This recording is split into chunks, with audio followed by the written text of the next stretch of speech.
boa noite aos que estão chegando, sejam muito bem-vindos. Eduardo, boa noite, meu irmão, seja bem-vindo. Vânia, minha irmã, boa noite. Luiz Leandro, seu Flávio, boa noite. Boa noite, Silvana. Boa noite, Nara, minha irmã, boa noite. Boa noite, Selma. Sejam bem-vindas, bem-vindos todos. Renata, minha irmã, saudade de você também, um abraço. Ronei, boa noite. Ivali, minha irmã, seja bem-vinda. E a todos que estão chegando aí para a nossa live. Valdemir, Marlúcia, boa noite. Eliana. Maria Ângela, boa noite. Cacilda. José, meu irmão, boa noite. Janir. Lurdinha, boa noite. Vanice, seja bem-vinda, minha irmã. Maria Luísa, boa noite. E a todos que estão chegando aí. Natália, boa noite. Fábio, Conceição, Dirceia, boa noite. Paulo, Silvana, Licélia. Boa noite a todos, meus irmãos. Sejam todos bem-vindos a mais uma live do GAEFA, a mais uma noite de terça-feira. E como nós já estamos acostumados, hoje a noite é reservada a reflexões em torno do Evangelho de Jesus, né? E logo após isso, nós faremos a vibração pelos necessitados, o passe e a fluidificação das águas, né? Então, para isso é sempre bom lembrar aqueles que no momento da vibração quiserem colocar o nome nos comentários ou mentalizar as pessoas, tem o mesmo efeito, tá? Então, vocês mentalizem, todos nós vamos fazer uma corrente de luz aqui para que a espiritualidade superior possa alcançar a todos, tá? E quanto à vibração do passe e da fluidificação das águas, também já separem aí o seu copinho, a sua garrafinha com água, para que logo ao final da reunião a gente possa também fazer, tá? Esmarri, boa noite. Valdete, Beth, minha irmã, boa noite. Cleide, seja bem-vinda. Tatiana, Zéza, minha irmã. Michele, Ricardo, boa noite. Rosineide, minha irmã, boa noite. Ricardo, boa noite. Sejam todos bem-vindos. André, Odete, minha irmã, Milanello, um grande abraço para vocês. Marcelinho, boa noite. Márcia, minha irmã, seja bem-vinda. Elisângela e tantos outros que estão entrando aqui, colocando seu comentário, mas aqueles também que não colocam os comentários, sejam muito bem-vindos a mais uma live. Faltam 2 minutinhos para iniciar e antes de começar a live, eu só gostaria de explicar o tema para vocês. Uma boa noite a todos que estão entrando, viu? Sintam-se abraçados por mim. Ontem foi Dia da Mulher, né? Dia 8 de março. E aí eu estava fazendo o meu Evangelho no Lar, quando me surgiu a ideia de homenagear as mulheres com o tema dessa noite. E aí eu fiquei a imaginar a possibilidade de falar sobre um vulto feminino, sobre uma personagem feminina que trilhou pelos caminhos de Jesus, né, ou que cruzou em algum momento a trajetória de Jesus e que eu ainda não houvesse falado na live, né, porque eu já falei de Maria de Magdala, eu já falei de Maria de Nazaré, né? Então eu supus a ideia de falar sobre Joana, que ainda não falei, né? E hoje nós vamos conhecer um pouquinho mais da trajetória desse espírito tão maravilhoso, né? E agora, 8 horas, vamos iniciar a nossa reunião. Sintam-se todos abraçados, todos aqueles que estão aqui conosco, colocando comentários ou não. Sintam-se todos abraçados e sintam essa energia gostosa que a gente está sentindo agora, tá bom?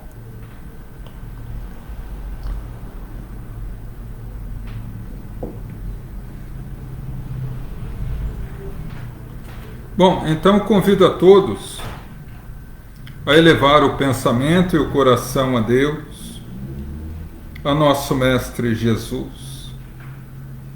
Vamos entrar em sintonia com os nossos amigos espirituais e ao longo de toda a nossa reunião, eles nos possam conceder a paz, harmonia, bênção, proteção, auxílio para as nossas necessidades íntimas, e ao sairmos daqui, possamos ser renovados e fortalecidos para continuar as nossas tarefas. Que assim seja, graças a Deus. Todos nós somos espíritos imortais. E como André Luiz disse certa vez, temos atrás de nós séculos sem conta, e diante de nós milênios sem fim. Então, sempre que nos propomos a falar sobre a vida de um espírito, nos seria muito difícil restringir essa fala a apenas uma existência.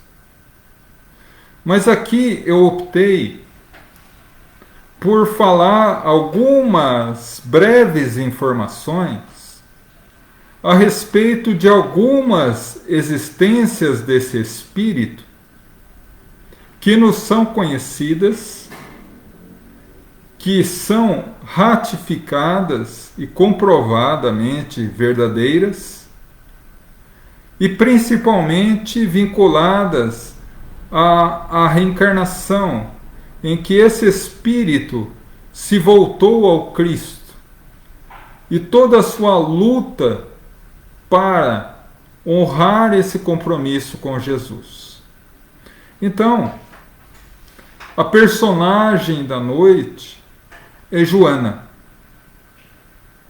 E a primeira encarnação que temos notícia desse espírito inicia-se no ano 5 da era cristã, na cidade palaciana de Roma, onde ela nasce com o nome Joana,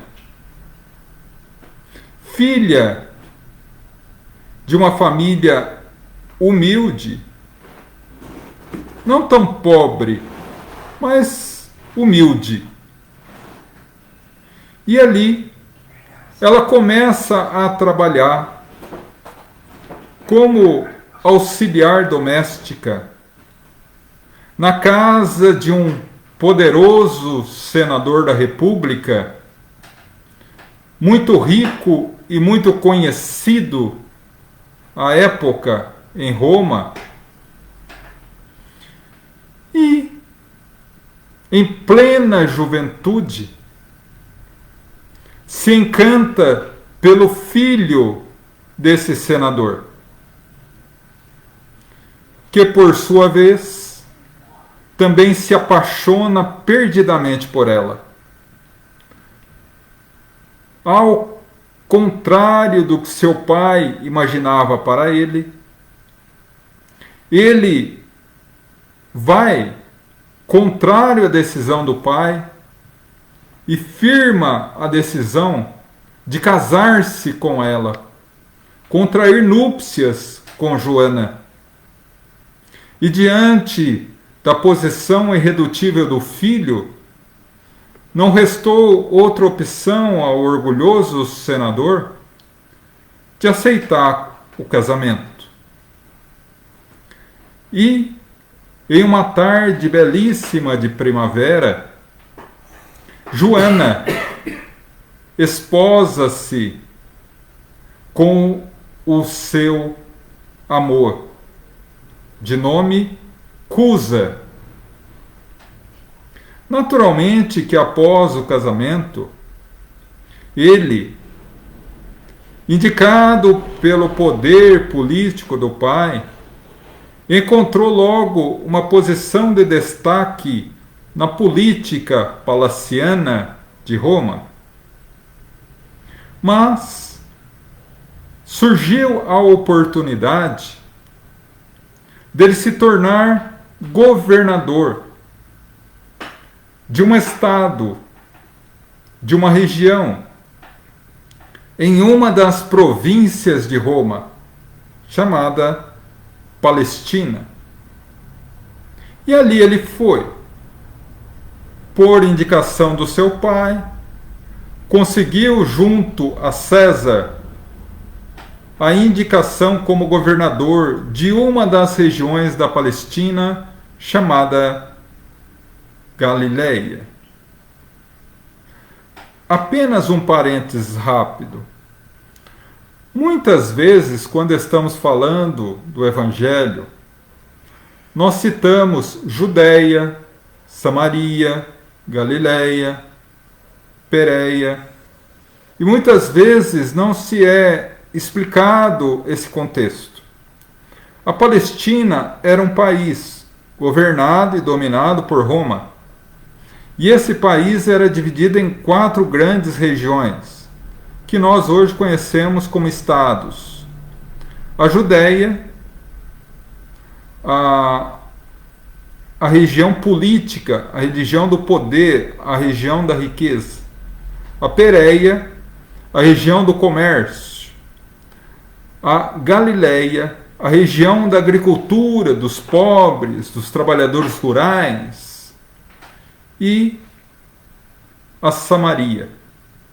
Então, Cusa vem com sua esposa Joana para ser o tetrarca, o governador da Galileia. E ali ele começa o seu trabalho ao lado do então governador da Judéia, Pôncio Pilatos, que todos nós conhecemos.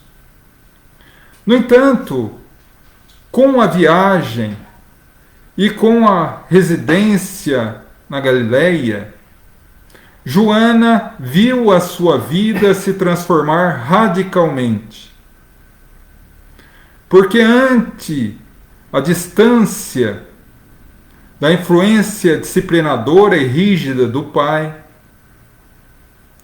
e envaidecido pelo poder e pelo dinheiro, Cusa lança mão de todos os seus sentimentos negativos. Começa a se embebedar constantemente em festas. Trair a esposa constantemente. Se vincula a negócios escusos, não somente no governo da Galileia, mas junto a Pôncio Pilatos, o que hoje poderíamos chamar de político corrupto. E o fato é que a situação se tornava cada vez mais insustentável para Joana. Porque ela via aquele homem que um dia ela amou com todas as forças de seu coração se entregar a todas as variedades de vício, até o ponto em que ele começou a agredi-la fisicamente. E as noites eram tormento para ela, quem muitas vezes, quando chegava alcoolizado, batia nela. E a sua vida, que no início do casamento era uma bem-aventurança, agora se torna um rio de lágrimas. Até que numa certa manhã, quando a escrava penteava os seus cabelos como era de hábito, a escrava que trabalhava com ela já há muitos anos, teve a coragem de perguntar: minha senhora, essa marca nos seus olhos, de que se trata? Ela havia apanhado na noite anterior. Ela se sentiu ruborizada, envergonhada e calou. E a escrava continua: minha senhora, me perdoe o atrevimento, mas tenho na senhora uma irmã do coração, e por isso vos digo: presencio há muitos anos o tormento da sua vida conjugal e gostaria de ajudá-la, pois aqui na Galileia se ouve dizer de um homem especial. Sei que tu és Patrícia, que tu és cidadã romana e crê nos deuses do panteão romano. No entanto, nós admitimos que esse estranho homem seja o Messias, o Filho de Deus. Ele pratica milagres, alivia as dores e sofrimentos do povo, e todos os dias ao entardecer fala à população em frente às praias serenas do lago de Genezaré. Te convido, Senhora, a ir comigo essa tarde até ele, e tenho certeza que, não obstante as dores do teu coração, esmagado pela rudeza de seu marido, haverão de ser aliviadas pelas palavras do meigo Rabi. O nome dele, Yahshua ben Yosef, Jesus, filho de José. Diante disso, Joana achou estranho tudo aquilo, mas o desespero lhe fez, no momento de rompante, aceitar. Mas disse a serva: não posso ir com as minhas roupas. Serei muito facilmente reconhecida.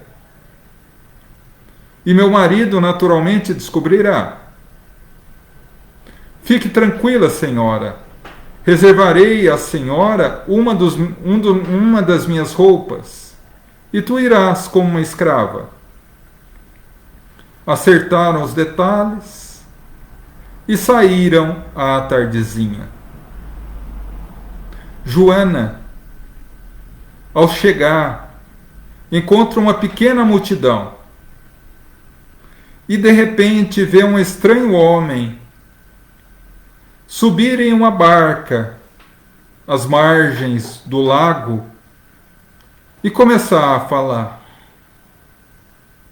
E não obstante ainda a dificuldade dela de compreender o aramaico, cada palavra que saía daquela divina boca eram gotas de luz que iluminavam e apaziguavam o seu coração em tormenta.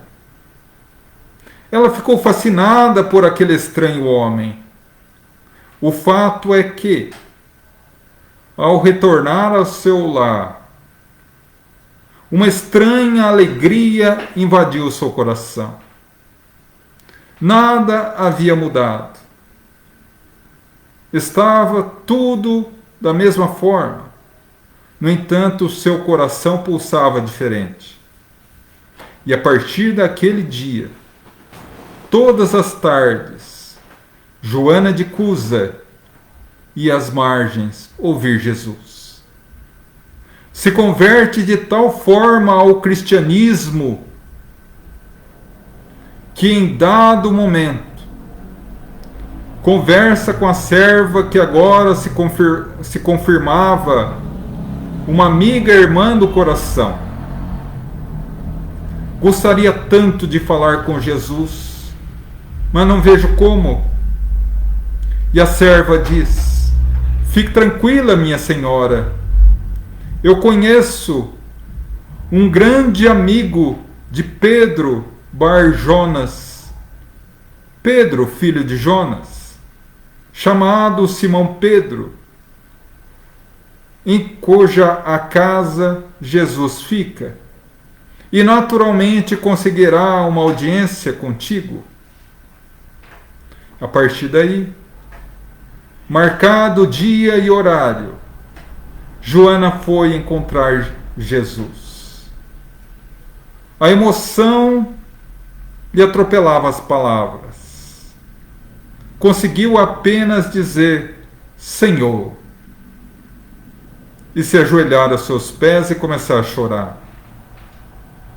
Afagando os seus cabelos, Jesus olha a ela e diz: filha,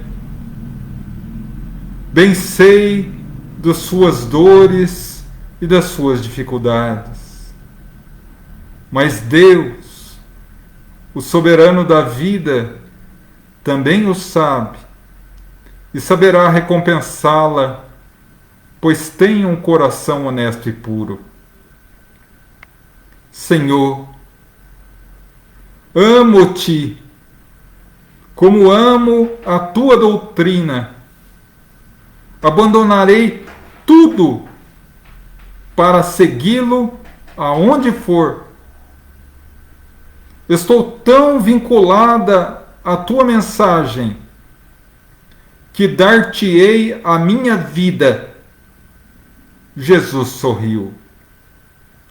Não, Joana, não te peço a vida agora. Dia virá que eu te pedirei a vida. Mas agora, quer servir-me? Sim, mestre. Pois retorne ao seu lar e abençoe o seu marido, não como um criminoso, mas como um doente da alma e do coração, que necessita de amparo.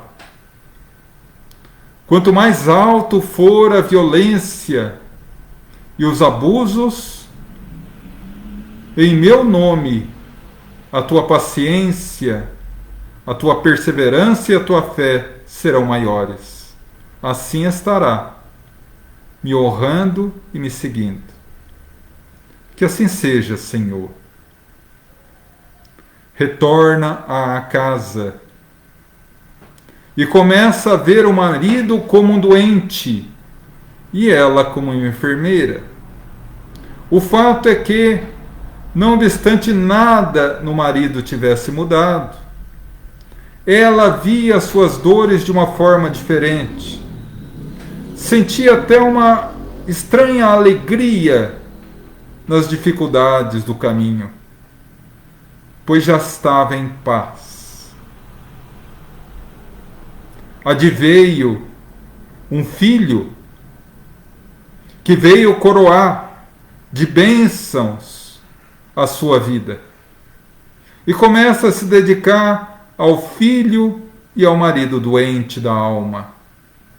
Até que um dia, a sua grande amiga, também senhora, esposa de um grande homem de Roma que estava na Palestina, chamado Públio Lentulus Cornélios, a sua amada amiga irmã Lívia, lhe diz que Jesus foi preso e que seria condenado à crucificação.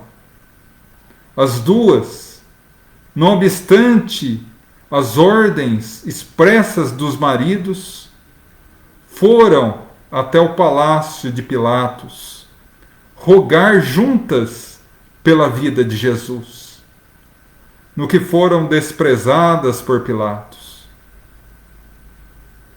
O fato é que, naquela tarde de sexta-feira, elas choraram desesperadamente, porque sabiam que o Filho de Deus, fisicamente, estava morrendo.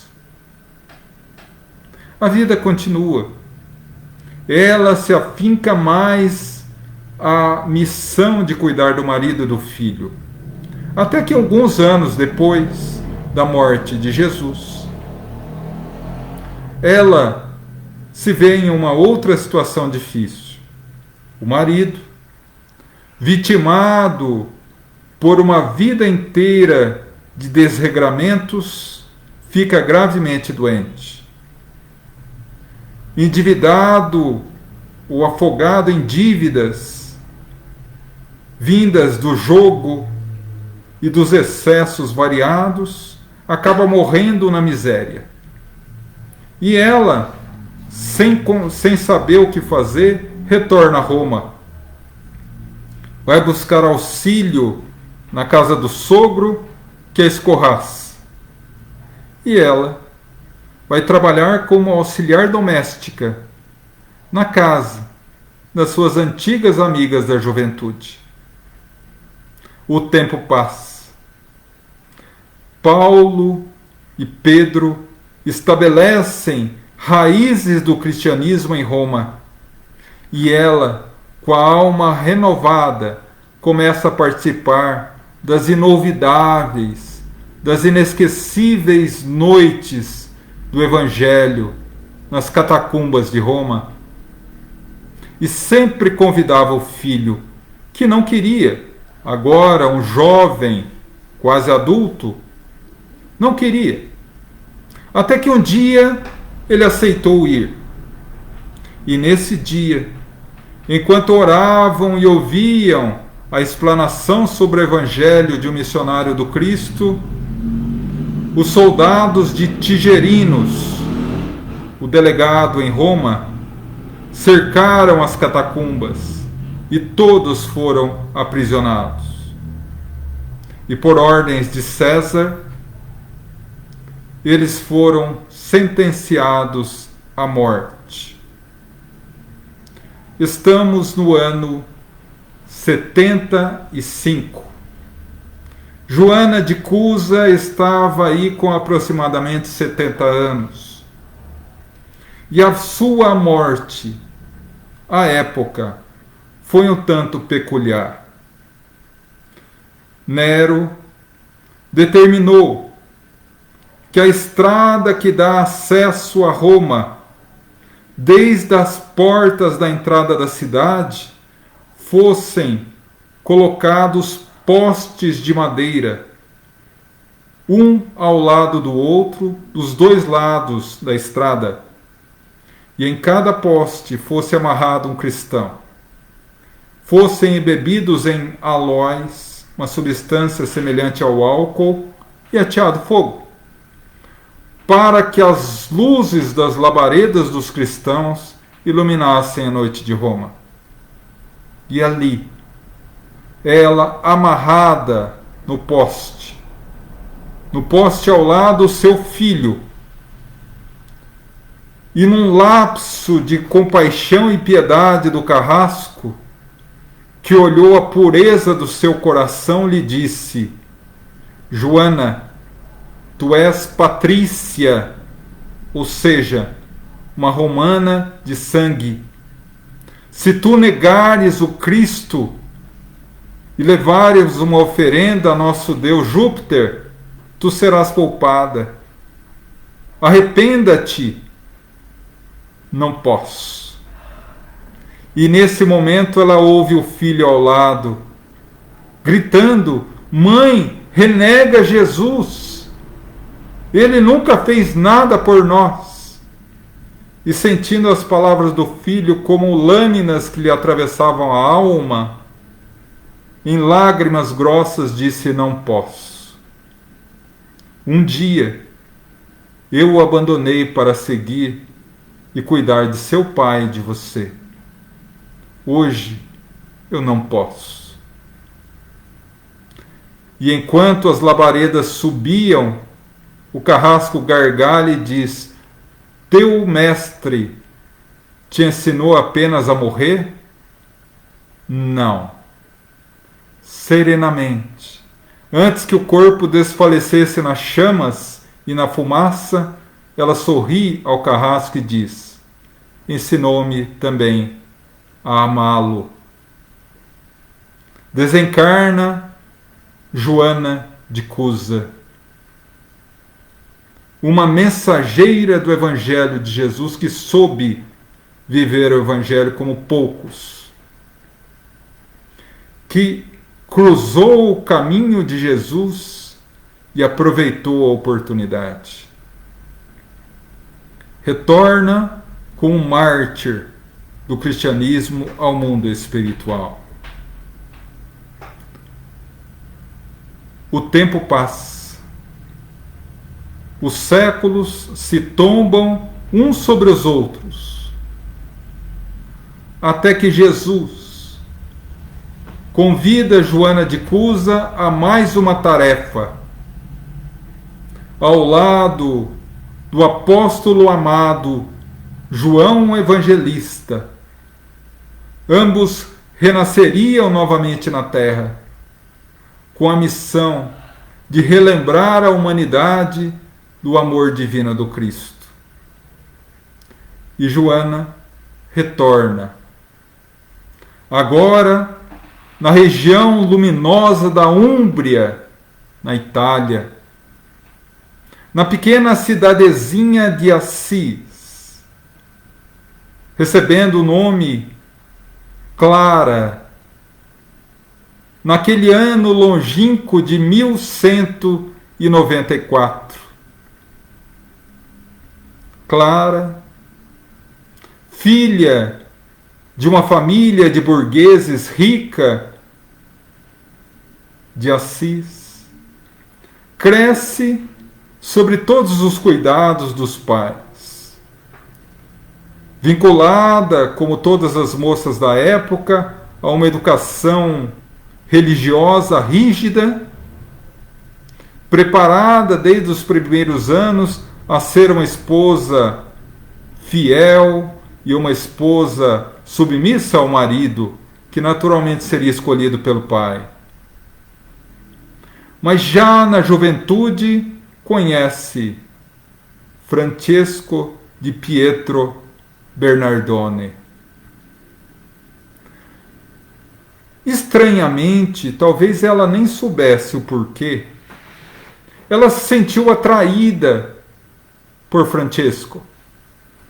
Mas não era um amor conjugal, um amor entre homem e mulher.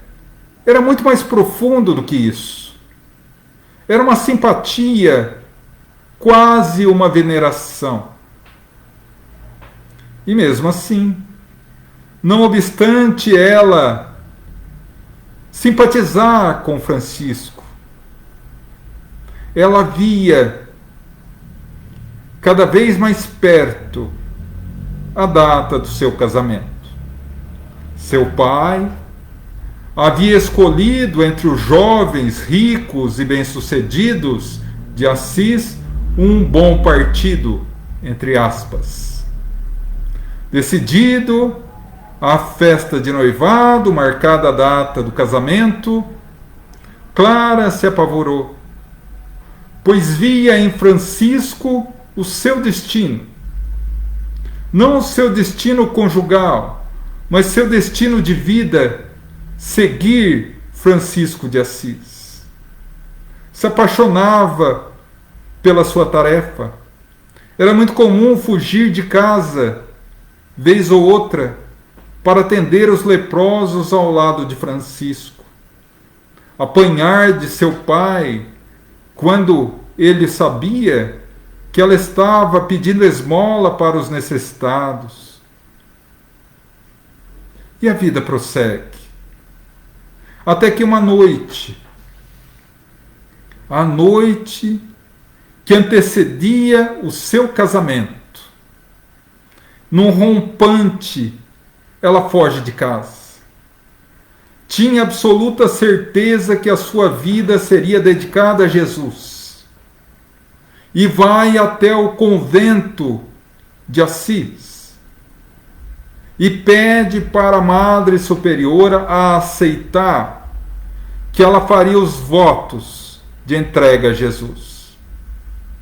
Seu pai, ao lado de seu noivo, ao perceberem a fuga da filha e futura esposa, respectivamente, saem em desabalada correria atrás dela, no convento.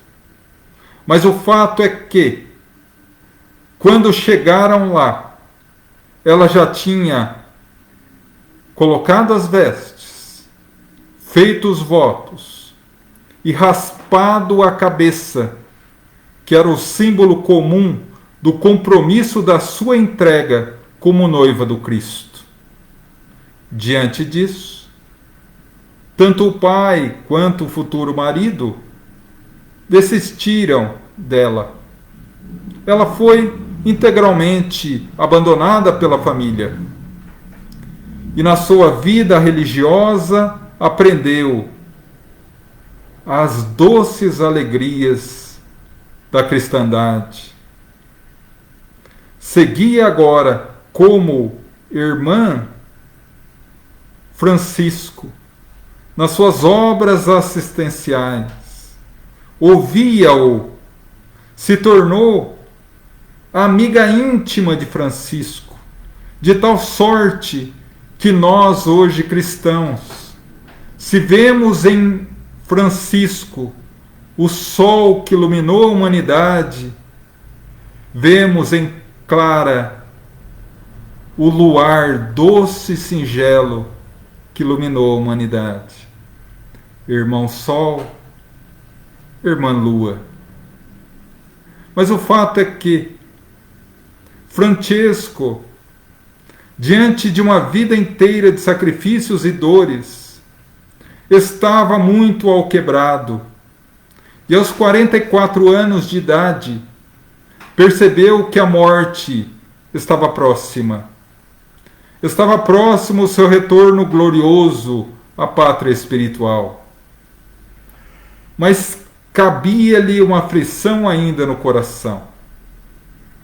Como seria o destino da ordem dos capuchinos menores, que se converteria em ordem franciscana após a sua morte? Os companheiros de ideal não sabiam o que fazer. Chamaram Clara. E Clara, quando conversou com ele, e Francisco abriu seu coração dizendo da sua preocupação, os companheiros ficaram abobados com a coragem de Clara, ao dizer: Francesco, tu és um dos maiores exemplos de cristão que eu conheço, mas tu deves arrancar o orgulho do teu coração.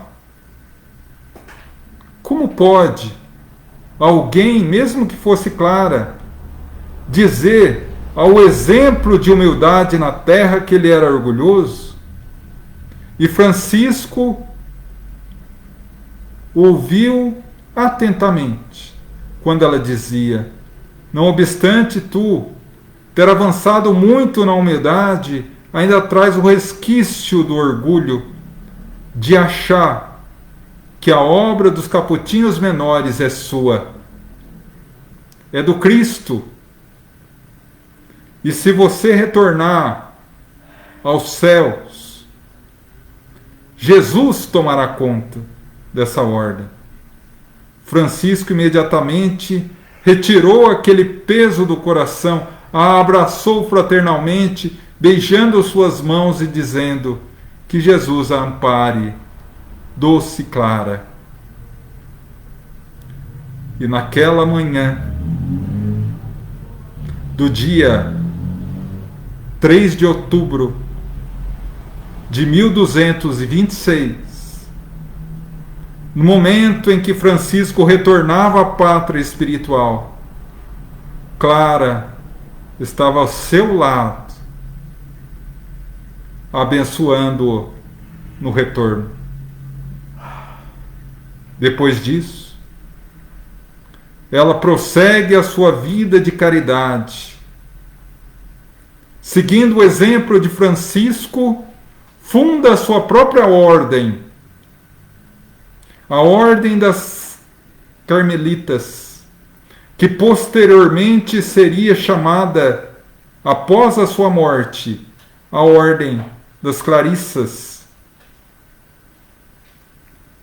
E a partir daí, ela vai prosseguindo o seu trabalho de assistência, de humildade, de consolo, de luz, até o longínquo ano de 1253, quando, após uma vida inteira de sacrifícios e lutas por amor ao Evangelho, entrega o seu corpo e retorna gloriosa à pátria espiritual.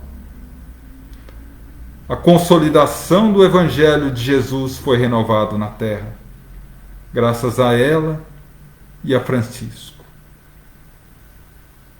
Mais alguns séculos.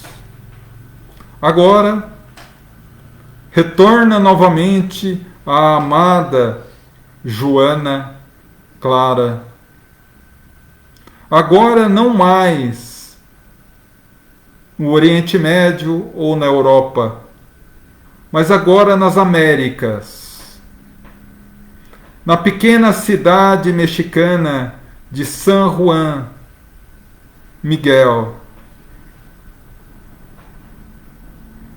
naquele longínquo dia, naquele longínquo ano de 1651, quando ela renasce naquela pequena cidade de São Miguel de la Panta,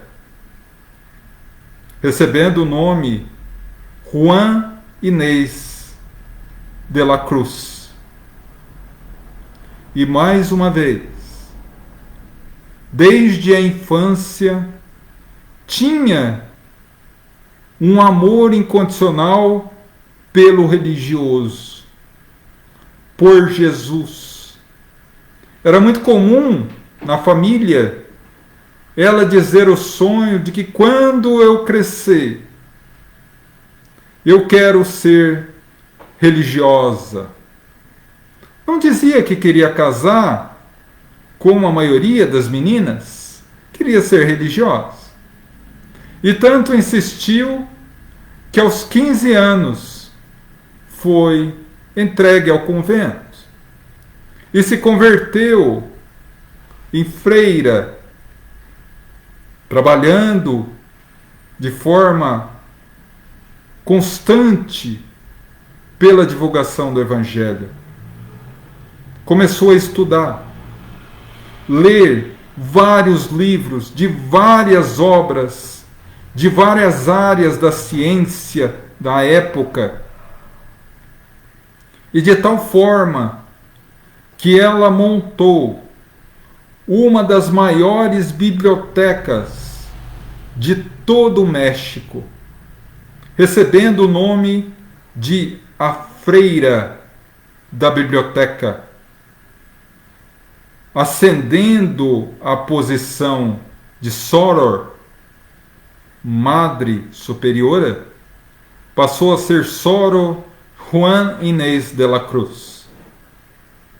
E desencarnou nova recentemente, aparentemente nova, em 1695. E deixando um legado de estudo e religiosidade para que o movimento cristão católico pudesse ser bafejado pela ciência que na época ainda engatinhava na humanidade, mas que já estava iniciando os seus primeiros passos para clarear a noite escura da Idade das Trevas. Mais adiante, um século após, mais uma vez esse Espírito é convocado pelo Cristo. Agora, nasce em terras brasileiras, em 1761, na cidade do Salvador. Mais uma vez, um amor pela vida religiosa. Joana Angélica nasceu, cresceu numa família humilde. Na adolescência, se ordenou, se transformou em uma freira. E devido ao seu trabalho constante de auxílio, ao seu imenso coração, a uma inteligência ímpar, que trazia da época que estudou tanto como Juan Inés de la Cruz, ela assume o posto de Madre Superiora do convento da Capelinha, na cidade do Salvador. E é chamada a um testemunho de fé. Em 1822, com a luta sangrenta da independência da Bahia, ela passou por uma situação extremamente grave. O seu convento era caracterizado por receber meninas que haviam se corrompido, entre aspas, iludidas pela ideia do amor, haviam se entregado, muitas engravidado, e os pais as enterravam vivas no convento. E ela, com todo o amor, com todo o carinho, cuidava, amparava e orientava aquelas meninas.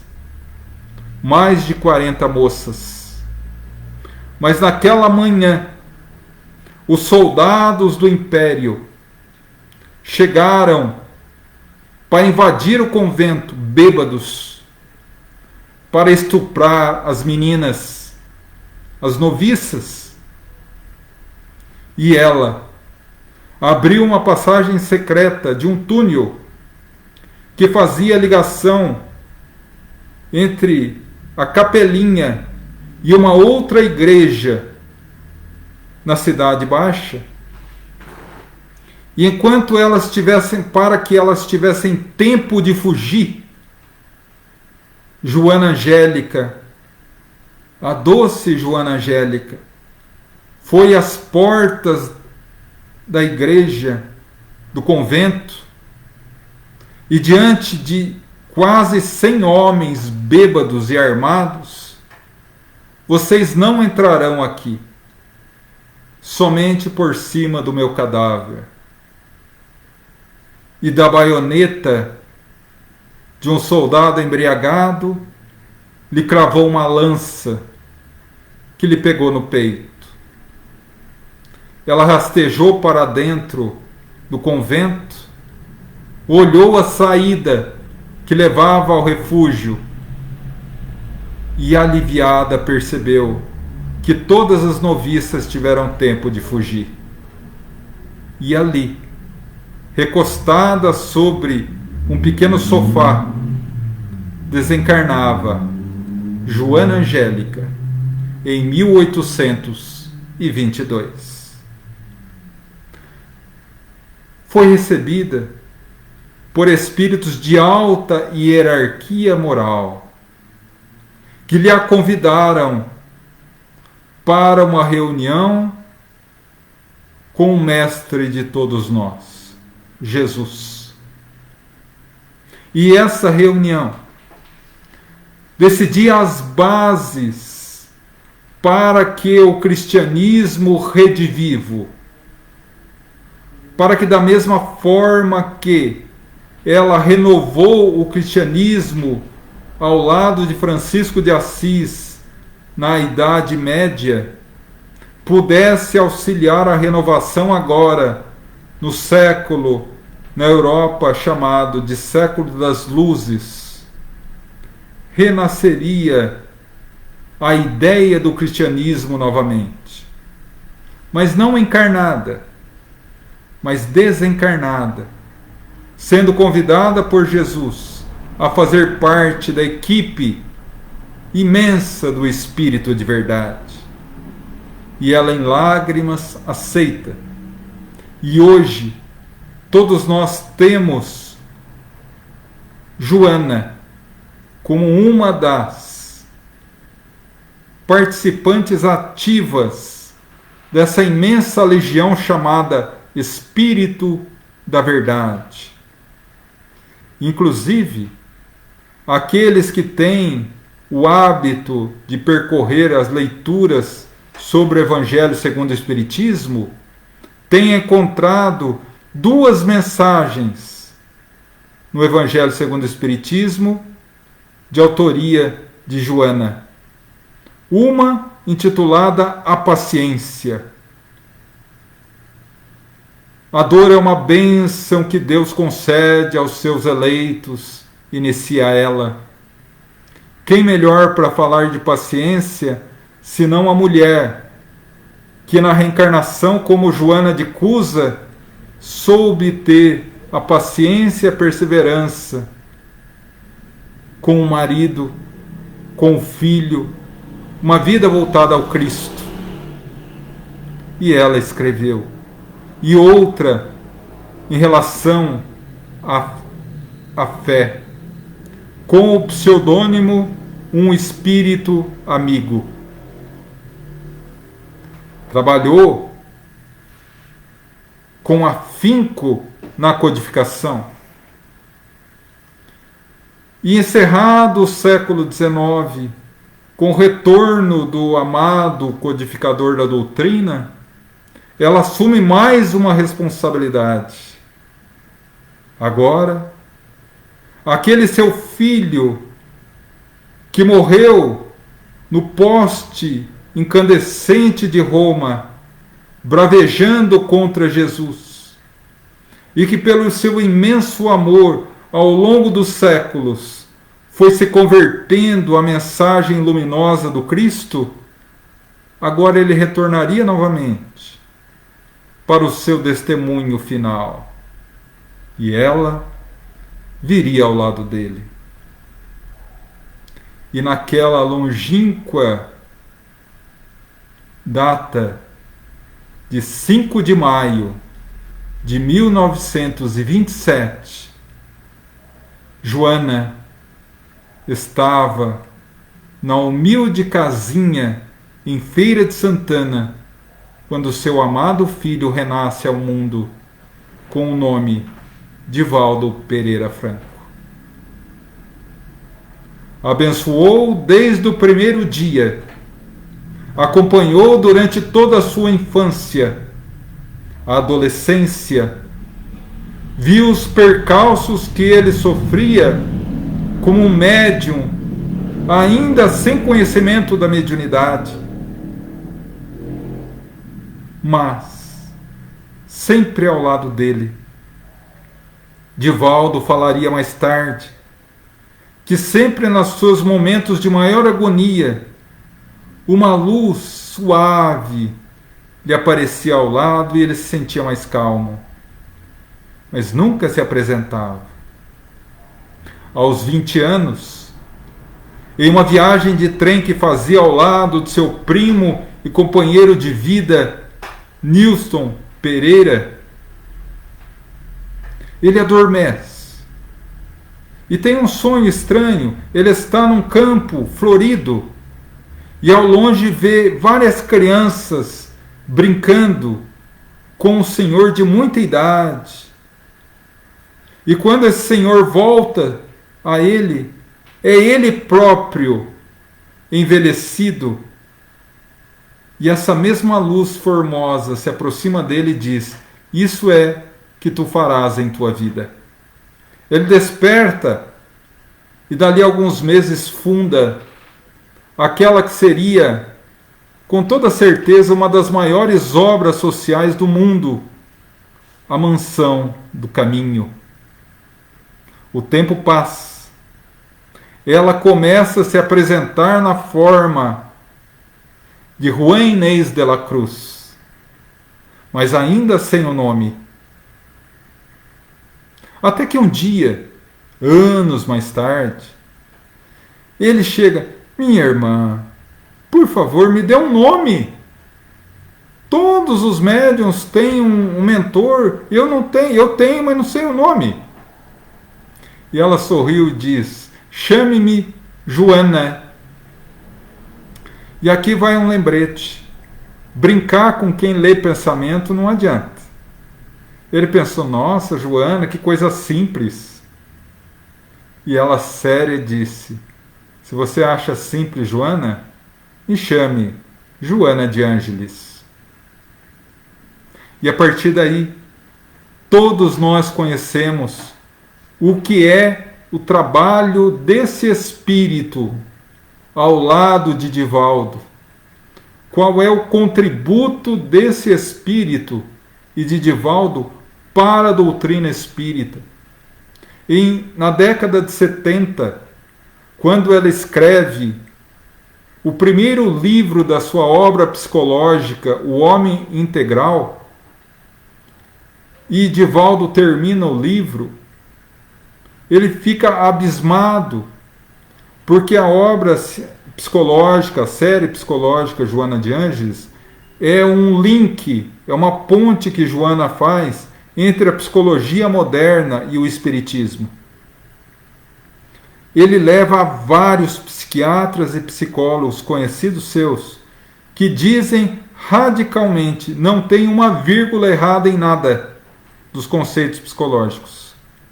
E ele pergunta a ela: mas minha irmã, como você pode conhecer tanto Freud, Jung, psicologia, se quando eles fizeram essas teorias, a senhora estava no mundo espiritual? E ela sorriu e disse: e quem que você acha que eram meus colegas de turma no curso de psicologia no mundo espiritual, antes de encarnar? Freud e Jung. Então, a partir daí, ele se submeteu. E a série psicológica conta com vários livros. Mas não é só isso. Livros de mensagens, livros doutrinários, livros de perguntas e respostas. Tantos e tantos livros que se assomam quase 200 livros. Segundo informações do próprio Divaldo Pereira Franco, estava previsto à época Divaldo desencarnar por volta de 2013. Essa entrevista dada por ele está num DVD à época chamado O Médium de Divaldo, em que ele diz textualmente que estava previsto ele desencarnar por volta de 2013, e a partir daí, encerrada a tarefa com Divaldo, Joana reencarnaria em 2015. Mas em uma outra entrevista, Divaldo afirma que ele recebeu uma moratória, ou seja, um dilatamento no seu período de vida. E hoje, como todos nós sabemos, ele se encontra ainda encarnado em plena atividade, do alto dos seus 93 anos de vida, indo para 94 agora no dia 5 de maio próximo. E Joana com certeza ao seu lado. E assim que ele desencarnar, Joana engrossará a fila daqueles espíritos santificados pelo suor do trabalho no bem e do sacrifício do amor para alavancar definitivamente o progresso moral da Terra. Esta, meus irmãos, é Joana, que foi de Cusa, que foi Clara de Assis, que foi Juan Inês de la Cruz, que foi Joana Angélica de Jesus, e que hoje amorosamente é conhecida por nós como Joana de Ângeles. Que o seu exemplo de mulher, mas sobretudo de espírito, possa fortalecer em nós a coragem de nos levantar, não contra o mundo, mas contra o mal que ainda existe dentro de nós, para que um dia possamos brotar em nosso coração as luzes que hoje brotam do coração maternal daquela que amou Jesus de tal forma que passou os últimos 2000 anos trabalhando e caminhando sobre os espinhos da ignorância e da perseguição em seu nome. Que Jesus nos abençoe a todos.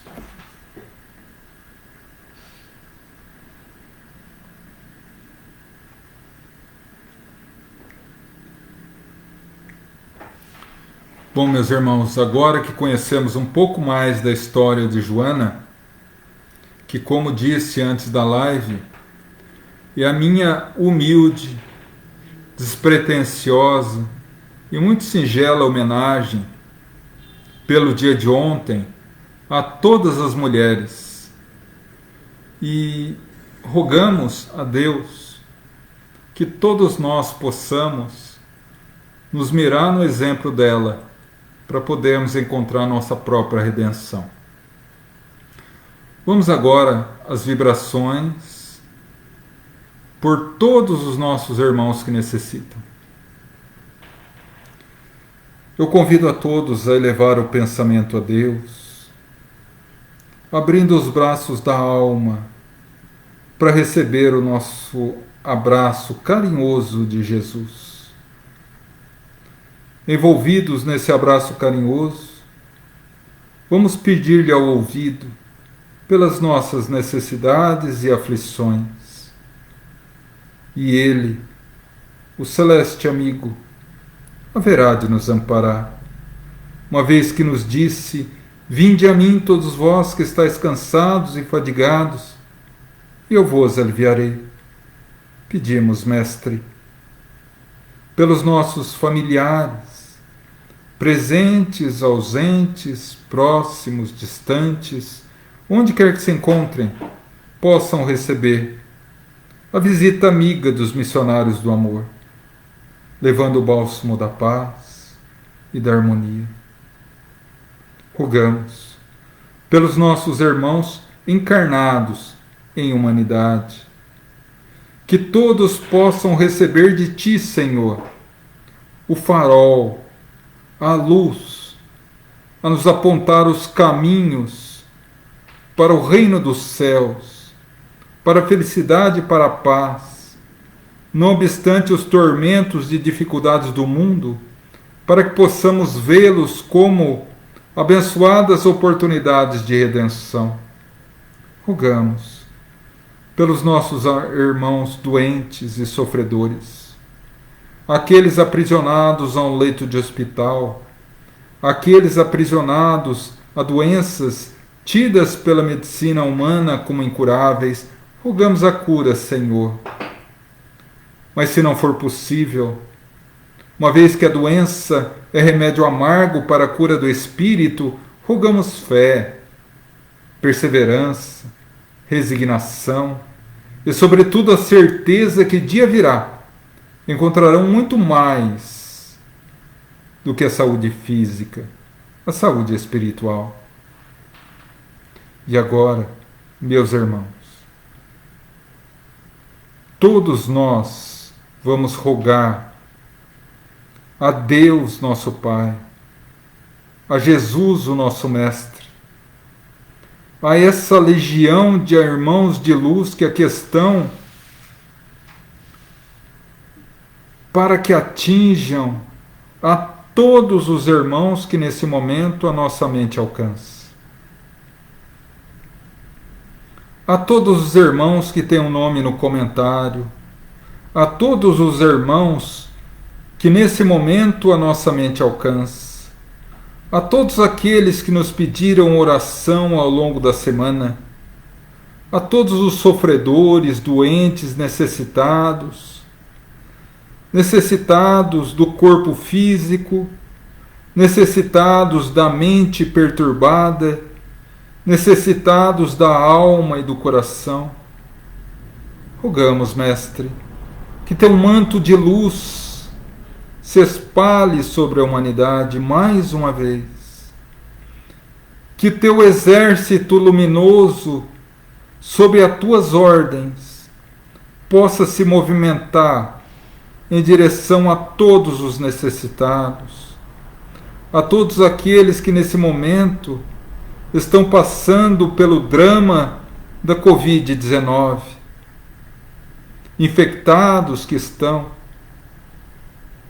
Rogamos por eles, não obstante estarem passando pela fase mais suave ou mais grave da doença, rogamos que o missionário do teu infinito amor possa abençoá-los nesse momento, bem como a todos nós que ainda estamos vinculados a esse drama, a esse desafio que a nossa própria necessidade de evolução nos impõe,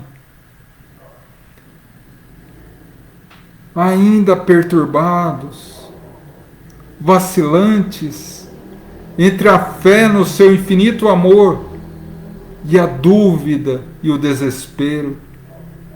Apieda-se de nós, Senhor, para que possamos nos fortalecer na fé, tendo a certeza de que essa pandemia tem o seu propósito e que ela passará, porque tudo nesta vida passa.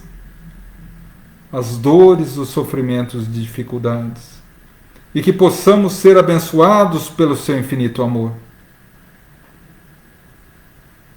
E ao lado de cada um que nesse momento pedimos, possa estar um mensageiro do seu amor, levando, conforme a sua necessidade e a infinita misericórdia de Deus.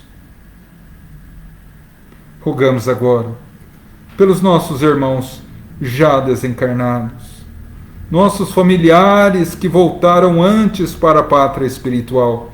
Rogamos que os abençoe na nova etapa das suas vidas, para que seja de bênçãos e de glória, e que nós possamos dar-lhes o presente, o buquê luminoso da nossa saudade, banhada na fé em Deus. Rogamos pelos irmãos que sofrem no mundo espiritual as consequências de uma vida voltada ao erro. Rogamos, Mestre, que teu infinito amor abençoe-os e que o arrependimento seja a chave que lhes abra a porta da vida renovada. Pedimos, Mestre, pelos irmãos suicidas, rogando a doce Maria de Nazaré, que seu amor maternal os liberte da jaula de desespero que eles próprios se aprisionaram. Aos nossos irmãos, doentes no mal, aprisionados à dureza do coração, ao orgulho e ao egoísmo, rogamos a tua misericórdia e piedade, para que a semente luminosa da verdade floresça em seus corações e os liberte, tornando dignos do teu amor e misericórdia. E assim, agradecidos a Deus, o Pai da vida, a Jesus, o constante amigo, e a legião de espíritos amigos que nos abençoa, nosso profundo agradecimento e gratidão. Pai nosso, que estais nos céus, santificado seja o vosso nome. Venha a nós o vosso reino, seja feita a vossa vontade, assim na terra como no céu. O pão nosso de cada dia dai-nos hoje. Perdoa nossas dívidas, assim como perdoamos os nossos devedores. Não nos deixa cairmos em tentação, livrando-nos do mal.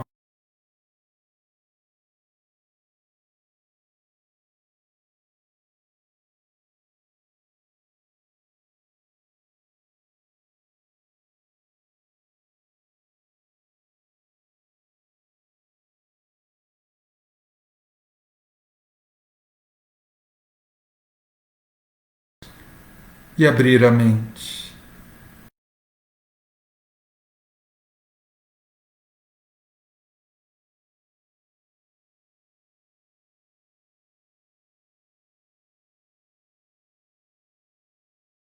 Nesse momento,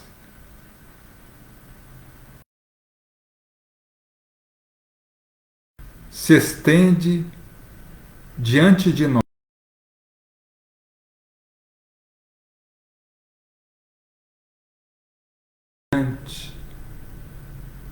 que lentamente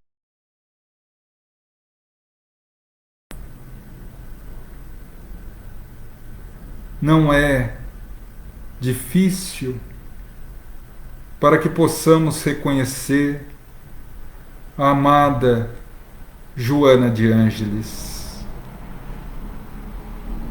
a nos envolver em um abraço carinhoso e maternal. A sua luz nos envolve. A pureza do seu coração nos comove as lágrimas. E sentimos invadidos por uma energia luminosa que harmoniza o nosso corpo orgânico, que ilumina o nosso corpo espiritual, que limpa a nossa mente dos pensamentos negativos. E em nossa mente agora floresce de forma lúcida a imagem de Jesus. Sentimos a alma uma alegria diferente, uma sensação de satisfação e de paz que há muito não sentíamos. E ela, com um sorriso nos lábios e com a voz cariciosa de uma mãe: filho, segue em frente. Nós, que antecedemos vocês na viagem à pátria espiritual, e que hoje somos convocados pelo Cristo Jesus a acompanhar-lhes os passos vacilantes na terra. Siga com a certeza, filho, filha, que por pior que sejam os desafios, por mais dolorosas sejam as dificuldades, estamos convosco. É da lei de nosso Pai que o amor se estenda sobre todos os seus filhos.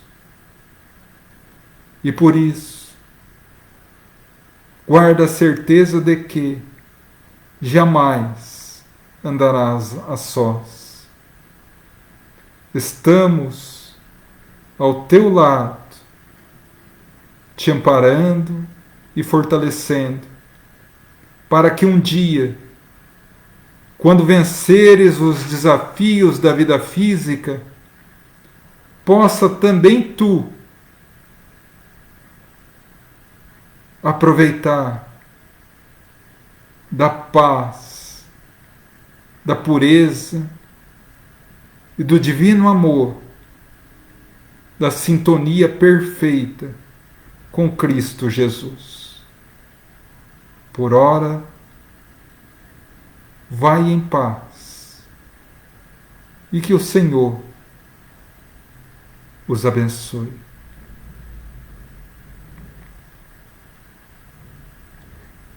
E assim, recebemos esse passe abençoado.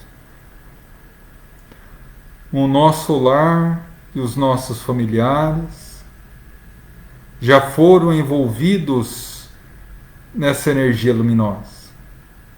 As águas já se converteram em remédio específico para as nossas necessidades. Nos resta agradecer. Agradecemos aos nossos mentores espirituais por tanto amor e carinho. Agradecemos a todos os trabalhadores do GAEFA que puderam estar conosco essa noite. Por tanta dedicação, tanto carinho, tanto amor. Agradecemos a Francisco de Assis, o patrono da nossa casa, a doce Mãe Maria de Nazaré, a nossa Mãe amada e que vela por nós. Agradecer a Joana por nos permitir essa noite recordar da sua trajetória como um meio de mudar a nossa trajetória a Jesus, o nosso Mestre, por todas as bênçãos que recebemos de Deus, mesmo que não consigamos observar de imediato que são bênçãos em nossa vida. E a Deus, o nosso Pai, o Supremo Senhor da vida, a quem humildemente entregamos mais uma vez aos pés esta reunião, rogando força, bênção, proteção e misericórdia, para que possamos continuar de pé e caminhando rumo a Jesus, cumprindo dia a dia o seu evangelho de amor. Que assim seja, graças a Deus. E assim, meus irmãos, encerramos mais uma reunião do GAEFA. Meu profundo carinho e gratidão a todos vocês que estiveram conosco. Sintam-se abraçados pelo meu coração. Desejo sinceramente que vocês também tenham sentido essa energia gostosa que eu sinto aqui, que nós sentimos aqui. Que possam ter uma noite de muita paz, de muita luz. Que a trajetória de Joana possa auxiliar cada um de nós a fortalecer o nosso coração para a nossa própria jornada. Gostaria de dizer também que esta reunião continuará na nossa página do Grupo de Assistência Espiritual Francisco de Assis. Daqui a alguns momentos também estará no nosso canal do YouTube, o GAEFA Espírita. Gostaria de pedir a vocês, se essa live de alguma forma auxiliou vocês, eu gostaria de pedir que compartilhem para que mais pessoas tenham acesso, ou eventualmente o canal do YouTube, que se inscrevam e compartilhem também os vídeos, para que essa mensagem luminosa da doutrina, não só através de nós do GAEFA, mas de todos os pontos de luz espírita que brotam no mundo inteiro, possa difundir cada vez mais essa mensagem de esperança num mundo melhor, de fé em Jesus, que é aquele que está de olhos serenos e com a mão firme no leme dessa nave maravilhosa que é chamada Terra, né? Bom, meus irmãos, meu profunda gratidão e carinho a todos. Tenham uma noite de muita luz, muita paz, e já convido vocês a quinta-feira, depois de amanhã, 8 horas da noite, estarem novamente juntos conosco, agora por nossa reunião de Pinga Fogo, perguntas e respostas, onde é uma reunião um pouco mais tranquila, um pouco mais descontraída, que nós podemos aí caminhar por vários assuntos da doutrina e a gente pode conversar um pouquinho mais diretamente, né? Que Jesus abençoe cada um de vocês e muita paz.